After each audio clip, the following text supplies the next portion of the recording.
For the past 2 years, we've had this YouTube channel. And I run into a lot of people that are like, oh, that's so cool, you have a YouTube channel. And they want to do it. And they're like, oh, I'm thinking about starting one. And I'm not going to try to dissuade anyone from starting one. But what I do want to let you guys know of how much work it is involved in YouTube, and especially from a technical standpoint. So people our age may have a more difficult time grasping some of the technical stuff.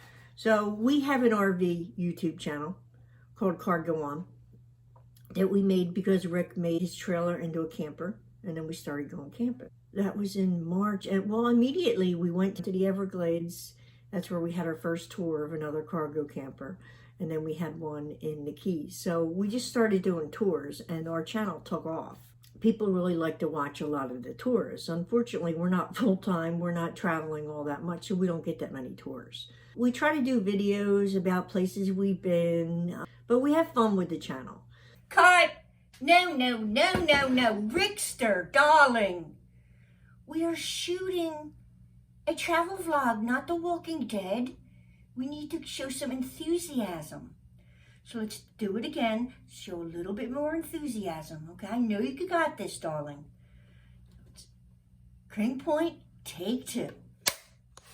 So we are monetized, which means we do get paid for ads. We're a very small channel. We don't even have 2,000 subscribers. The way it works is when you make over $100 in AdSense, you get a check. So I think right now we've been getting a check from AdSense every 3 months. So that's what, about $400 a year we make in AdSense. I don't really have too much fancy equipment. I just use my phone, which is an iPhone, which I love. And then I need to have a film and an editing software. So I just use iMovie, which comes with the iPhone.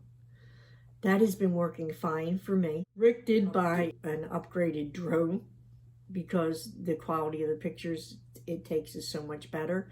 And he's working on getting his drone license too, because I think you have to have that to be able to put things like that on YouTube and stuff. And I've watched YouTube before, but I didn't know how to put movies up and all that stuff. So there's a whole learning curve with YouTube, and I really put myself into it and spent a lot of time studying YouTube, watching other channels about how to do it, along with watching YouTube videos on how to use the iPhone for a camera, how to shoot videos. There's tools that go along with it, like there's a thing called TubeBuddy that really helps you with your stats and analytics, because there's SEO, which is search engine optimization, and they want to find you if you don't have that optimized. So that's a whole other monster, understanding the SEO. TubeBuddy helps with that. You know, the video itself was, we shoot the video like I'm doing now, and I'm just sitting in front of the camera. This is actually pretty easy. Now at the end of it, when I go to upload it, then I have to edit it. Okay, that's a little bit more tedious because I got to take out all my ums and you knows and ahs, that kind of stuff. So the editing is a little bit harder. But sometimes it's more fun too if you put in special effects and music and stuff. Again, another part of a learning curve. You can get as fancy as you want to get. Then you need to make what's called a thumbnail for your video. You can just take a snapshot. Most people prefer to upgrade it a little bit more than that. So I use an app called Canva for all of my artwork. And I have a paid subscription to Canva. There is a free version, but I have a paid version. So all of my thumbnails and everything I have to make in Canva. You know, not that I'm the best on YouTube, far from it, but one of the things that I keep hearing is that the most important things on your YouTube videos are your title and your thumbnail. And that's an art I think I'm still trying to perfect. I think I'm a little better with the thumbnails. The titles are still, you know, you need a grabbing title. So that's a whole process. You could take a lot of time on that. And then I talked about music. There's music that goes into the background if you want it. and you have to make sure that you are using music that you have rights to. So I'm just using either the music from iMovie or YouTube. So that's not a conflict. But there are other services, I think it's Epic Sound and things like that, that you can subscribe to. And again, that's another program that you would have to learn. So it just seems like it's constant learning. And we started in March, and wow, I remember vividly being in Key West editing or trying to edit because I didn't know how to work iMovie, okay, which was in the iPhone. And that's all I had at the time. I had an iPhone and I was editing in the phone, in the iMovie. And I thought that was more difficult. So I did go out and then I invested in a Mac, okay, an Apple Mac, which was easier for me to edit on. However, if you ever went from a PC to a Mac, it's different. So that was a learning curve. I started doing videos, and then the other thing I heard was, just be consistent, put up your videos. Do 100 crappy videos. But the more you do it, the better you get at it, and you get, but consistency was key, putting up a video once a week, which I have done for almost 2 years. Now, in the meantime, I'm trying to grow this channel, but we're kind of running out of content ideas sometimes. We're trying to swing off a little bit. We go to the gun range and shoot some guns sometimes, and we ride our bikes. We're trying to show people some of the other things we do because we are not just full-time campers or converting cargo campers. So we're just trying to show you what we do in our daily lives. From a marketing standpoint, I think YouTube is phenomenal, okay? You could really go, it's like your own storefront. You can market everything. But there's little pieces along the way that just seem like you need to learn all these pieces. So one of the first things I did after YouTube was starting putting the videos up on Facebook. And believe it or not, I think I had a harder time learning some of the ins and outs of Facebook, even though I was on Facebook, but I did the bare minimum with it. So, but I am consistent with Facebook, and that's more from a marketing standpoint because more people use Facebook. Then that's the biggest social media platform, especially for older people. I also use Pinterest, so that was another learning curve. But I do use Pinterest for marketing to advertise some of my videos and stuff. I see these people, they get their RVs or they're living in their van and they head out the court site and they're like, I'll just start a YouTube channel because that's what everyone does. But you decide to start a YouTube channel and you start filming. Easy, right? You just shoot your film, piece of cake. Yeah, that's the easiest part, okay? The rest is where it comes in more difficult. But still very doable, depending on how much time and effort you want to put into the editing and the fancy, effects and stuff like that. So you can put your videos up, and some people have videos that are way more elaborate. Some people are just basically very simple with very little editing, and some of them have a following no matter what they do. People just like them and they follow them, so they can build up a following. Obviously, the more views they get, the more ads get seen, so the more money they will make. The way people make money on YouTube is not really from AdSense. That's just a very small portion. They usually make money from what's called affiliate marketing. For instance, behind me, this is a green screen that I purchased. Prior to this, I would just throw up a green cloth. I'm a content creator for cargo on cargo conversion building camp. I love to use Greenscreen. I used to just use a piece of cloth and I would put that behind me. The problem is it gets wrinkled, it moves, you see all kind of shadows. So I bought this incredible Greenscreen, okay, and I absolutely love it. I'll put a link to it, but I'm telling you, use green screens. Throw this out, go with the real deal. It's in the link below. So if I advertise that, okay, through Amazon, I'm an Amazon affiliate, and Amazon does not pay well, but it's a great affiliate to get started. And I don't know, I'm just going to say Amazon pays me 5%, which it's probably not even that. So that would be what? That would be $5 I would get if someone ordered that. So, and you wind up putting a lot of products up on that. I could advertise, I don't know, anything that goes with it. This is my backup drive because I take up so much memory on my computer, things like that. So there's all different affiliate programs. There's not just products, but I mentioned TubeBuddy earlier. I am an affiliate with TubeBuddy.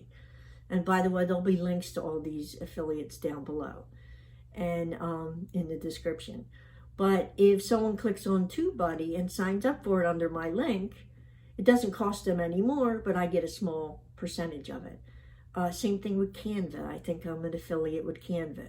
So I really like it that the places that you sign up for, because I pay for Canva, a monthly fee, but I'm also an affiliate. So if people sign up, then it kind of defers my cost a little bit. Or if I do well enough, then I could actually make money from it. I'm not there yet, but I plan to be. I've taken 2 years to get this channel to where it is. I think I have a better understanding of how all this works. So I want to really nail down these affiliate marketing links and try to get them going better. And their sponsorships, they're a little bit more difficult to do. So this is what I've been doing these 2 years, is learning all these, just one thing after another. I have websites and blogs, and so then I write blog articles and stuff. And this all kind of goes together. When people say to me, oh, I'm going to create a YouTube channel, shadow kiss. I wonder, YouTube is, from what I hear, very unforgiving if you're not consistent with it. The new thing is shorts are going to be monetized in, I think, February that starts. I don't know what that'll do. We'll find out when that happens, how that's going to change the game. YouTube is evolving. It's evolving all the time. Do need to keep up with trends and things like that. And things don't really stay static. The other thing I want to talk about YouTube, one of the things I really do like about YouTube is I think it keeps people connected. And I don't mean just watching YouTube. That obviously that you can feel connected to people when you watch it. But I watched somebody the other day. She has an RV and cats, and she just went out and started RVing, and she was talking about if she would get lonely when she was out there, but she felt like sharing her journey kept her connected, and I agree 100% with that. I think it does keep you connected, because some of those nomads are they're kind of loners in a way, but yet they still stay connected by putting their stuff online and people follow them. So I think it's healthy in that way. And, since COVID, we've been somewhat disconnected. The world has changed. So anyway, when people say, I'm going to start a YouTube channel, I think it's great, but just be realistic with your goals and just know it's not just filming. Filming's the fun part. Editing can be the fun part, or sometimes I curse the editing part. It's coming up with the ideas. I have to have a content idea. I have to know what to put up there. What if I don't have it? What am I going to do to be different?